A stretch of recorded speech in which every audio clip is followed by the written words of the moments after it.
Obvlivion Systems sent me this PC, which is their Asclepius, or whatever you want to call it. It's a gaming PC. Either way, it's quite a nice system. It's an FX 6300 using a Gigabyte 970 class motherboard, an RX 480 4GB, 16GB of Corsair DDR3 RAM, and a Corsair 550W power supply, and a few other bits and pieces. Now on the front of the Cooler Master Masterbox 5, you do have actually a removable sort of fan filter grill type thing to reveal the two front-facing 120mm fans. On the top you have two USB 3.0 ports, a power button, headphone microphone jack, reset button, and a hard drive activity LED. On the back you have the usual sort of I/O, USB 2, USB 3, Gigabit Ethernet. You also have the I/O for the graphics card, also the power at the bottom, and a 120mm fan for the CPU cooler that's inside. The nice windowed side panel comes off quite easily with two thumb screws and actually mounts on quite easily as well, which is quite nice, especially for a cheaper class of case. And inside, as you can see, the system is built quite nicely, cable managed well, and the overall aesthetic is also rather nice. You do have a 1TB WD Blue drive, no SSD in this system, although I'll talk a little bit more about later. And in this system, you do have a Cooler Master Master Liquid Pro 120 to cool that CPU. The graphics card is the Sapphire Nitro Plus RX 484GB. It's actually quite a nice card, keeps itself nice and cool with the dual fans, and that card itself is actually pretty quiet. Also has a blue LED on the side to light up the Sapphire logo that matches with the blue LED in the CPU cooler's pump. It's a nice sort of aesthetic, it's nice to look at through the window, but nothing too flashy. In terms of performance, this is a decent enough system. I think the CPU really does hold that graphics card back in my testing. As I'll talk a little bit about later, the CPU is quite a big bottleneck here. You're still seeing plenty, perfectly playable frame rates at 1080p and 1440p. Obviously, this isn't meant to be a 4K gaming PC, it's just not that kind of price range at the moment. And obviously, 1440p, you're generally getting about 60 FPS, which is still quite nice. And at 1080p, you're getting somewhere between 70 to 100. I think Doom is a great example of this, especially with Vulkan and that RX 480. It just does a fantastic job of being able to reach up to 119 FPS average with 82 FPS average at 1440p. So again, a really nice, impressive graphics card.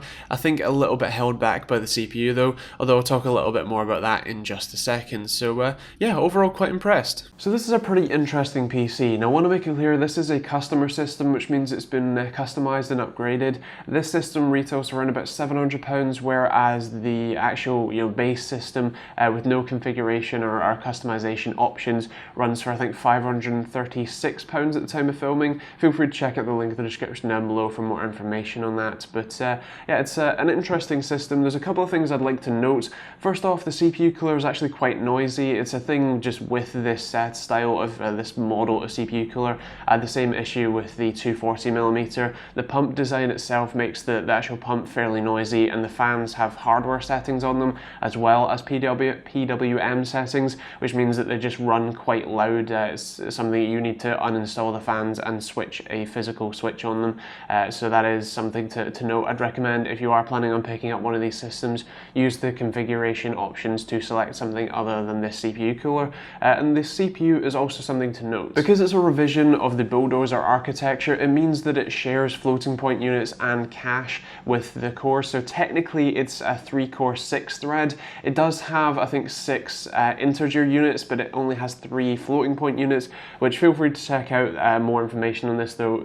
Plenty more detailed write-ups that explain it a lot better. But basically it means that it really does hammer performance. It bottlenecks graphics cards quite heavily, and it's something that, just to make clear, I've tested a few RX 480s with non-reference and reference cards. Obviously this is a non-reference card, and from my testing it's anywhere between 10 and 30 FPS slower just on this CPU because of this specific chip. So I'd personally recommend going the i5 type route. It just is a better overall chip at this point in time, or of course Ryzen being around the corner, that might be an interesting route to go by. Otherwise the rest of the system is actually quite nice. The case is a nice feel. It's obviously a Cooler Master case, so it's well built and all that sort of stuff. Good power supply, a nice motherboard from Gigabyte, good Corsair RAM and all that sort of stuff. There's also nice configuration options, and the PC is built nicely as well, so you know, that's all good really. If you want to know any more about this system, or you know, actually take a look at customizing it, I'll leave a link to this you know, Obvlivion Systems website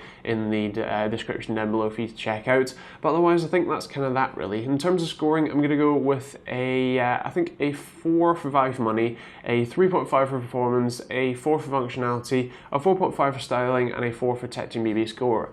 If you switch the CPU to something like an Athlon X4 860K or an FX 8350 or 8320 if you can afford that, or specifically if you can get an i5, then it'd be a fantastic system, also if you change the CPU cooler. But otherwise, as I said, it's a very nice system. I do recommend it. The Obvlivion Systems guys are very nice and all that sort of stuff, and do a pretty good job at building, so that's not too bad either. And yeah, as I said, if you want to take a look, I'll leave a link to it in the description down below. So yeah, other than that, thank you for watching, hope you enjoyed it. If you liked the video, feel free to like, and if you didn't, feel free to dislike. Subscribe if you want more videos like this, and of course, leave a comment, let me know what you thought of the video, the system, what your sort of combination of these sort of parts for this sort of budget would be, all that sort of stuff in the comments down below. If you want to buy this system, as I said, I'll leave a link to it in the description down below.